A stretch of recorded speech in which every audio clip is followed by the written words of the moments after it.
Hey guys, welcome to NUR 4108. My name is Dr. Gass. I'll be your instructor this semester. You may have noticed earlier when you signed up, Kim Jones was going to be your instructor. That has recently changed. However, we will be working together very closely as the project in this class continues on in her class, NUR 4604, which is the last class that you take. So she's actually already in this course, so she's kind of going to be watching and keeping up with us. That way it can be a smooth transition when you do start that last course in the program. You may have heard my name before. You may have seen me. I taught 3103. I also am currently the director of the program. I also used to advise for the program. With that being said, if you guys have any questions throughout this semester or in the future, reach out to me. I know the ins and outs of this program. I've done a little bit of everything, and I would be happy to help you. So I just want to go over a couple things. I'll keep this pretty short and sweet.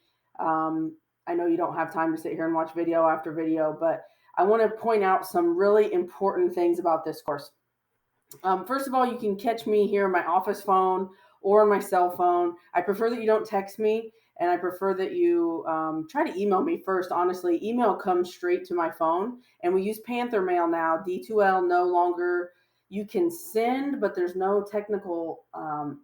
Not sure that there's really much of an inbox, and you can't reply. So please use Panther Mail.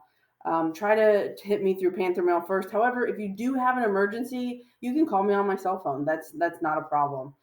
My typical office days at EIU in spring are Monday, Wednesday, Thursday. However, I'm available Monday through Friday to talk to you guys. I don't work another job. I am around. So if you click content up here, you can get started under the Getting Started tab. It'll tell you a little bit about the course, and it'll have your first discussion, which is the introduce yourself. You've seen these in all of the courses. The only thing different here is towards the end, I put lastly, please email me via Panther Mail to let me know that you've accessed the course and you don't have any questions. And please don't do that until you look over the projects that we are going to be doing. It's really important that you look over project 2. You do have to have a mentor for that project. And so I would suggest you start working on that as soon as possible. Then you can kind of go through each week and see what's due as you go through. I will tell you this, every week there's typically a quiz, there's a discussion board, and then there are 2 projects within the course. So you may have an assignment, a quiz, and a discussion board. This is a very busy course. I will open things up so that you can work ahead if you wish, but it is very busy. You need to stay on top of things. What I really want to talk to you about, there is an advising folder here. This should be in every course. If you need help with advising, that's there. And then we started this new folder, which is APA help. And so if you go to the APA help section, you will see a PowerPoint on the 7th edition, and then there's links to other resources on how to cite, how to do a reference page, things like that. It is really important that your APA is on point in this class. This is probably at least your 4th class in the program, and if your APA isn't up to pace yet, then we need to get it there. So I will hold you accountable on APA. And with that being said, if you have questions, email me. I'm happy to look at your stuff. I'm happy, can you read the first page of my paper and let me know if I'm doing this right? Absolutely. That makes my job easier. We do turn things in to turn it in. So when you submit a paper, it will tell me if you're plagiarizing. So it's important that you know how to paraphrase correctly and how to cite correctly.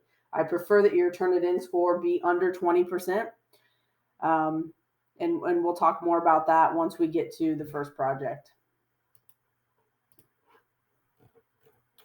Also under the Getting Started tab, I shouldn't have jumped ahead so quickly. Also under this Getting Started tab, below the first discussion board is the requirements for the 3 projects. Now, project 1 is nothing crazy. It is writing about leadership theories. Okay, but the rubric is there if you want to look at that and look ahead of time. I believe that's due in a couple weeks. The important part here is the leadership shadow, ARM to BSN form, and the assignment project. So in this class, you're going to pick a project, and you're going to follow a manager or a leader, a nurse leader of some type. I don't want to put this in a box here. And you're going to identify something, a problem or an issue within the unit or the organization that needs improvement. Don't use a project that's currently in place. But we're going to use the nursing process to identify a problem, and we're going to find evidence to support it. The biggest piece of advice I can give you here is we're not trying to save the world. I've had students who want to completely change their computer system. Well, you can't physically do that, right?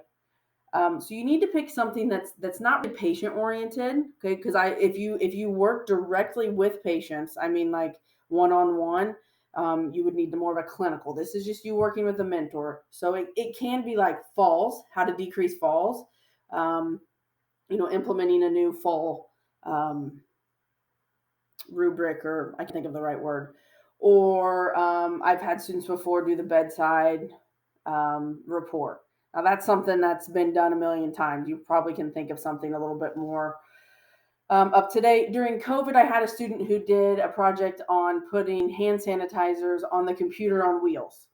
So everyone had their own personal hand sanitizer, things like that. So once you find a problem and you identify a solution, you're going to go research that. So if you decided you were going to do falls, you would go find 3 evidence-based practice articles on how to prevent falls, how that supported your idea. Maybe you were implementing a new scale.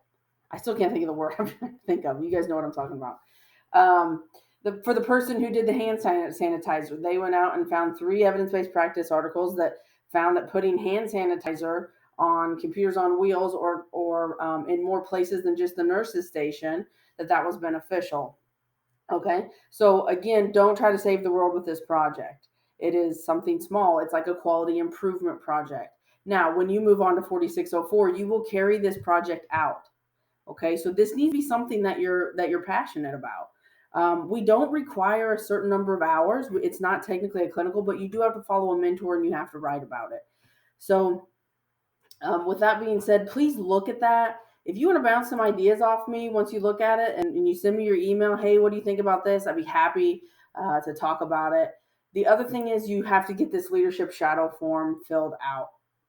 And this just talks about your mentor name and who it is. Okay. It needs to be submitted before week 5. I would be ecstatic if you got it in week 2. It doesn't have to be where you work, but that's easier for some people. But maybe you don't work right now. Maybe you're taking some time off and you're not working. It just has to be a nurse leader or manager, and you're going to work with them. So please look over this and let me know what questions you have. I want to get this really solid this week, the first week, so you know what's coming. I don't want anybody to get to week 4 and go, oh my gosh, I can't get this project done. I didn't know it was here. That's why we're telling you about it ahead of time. As always, it's really important that you save all of your papers. You will need them in 4604. You do a big portfolio. So you'll need your graded papers and the rubric for both of these papers. Okay, just save them to your computer, and then I would highly suggest emailing them to yourself, because if something happens to your computer in the next year and it crashes, well, you'll still have your email. So those are the ins and outs of 4604. There is a midterm and there is a final. Like I said, it's 4604. I'm sorry, 4108. Like I said, this is a busy class, so it's going to keep you on your toes. I'm flexible, but you have to communicate with me. So please email me when you have questions. Please email me if something comes up. I know you're busy nurses. Let me know what I can do to help you be successful in this class. You guys are nearing the end. It's getting close, so let's keep trucking along. But like I said, don't hesitate to reach out if you guys have any questions. Have a good day.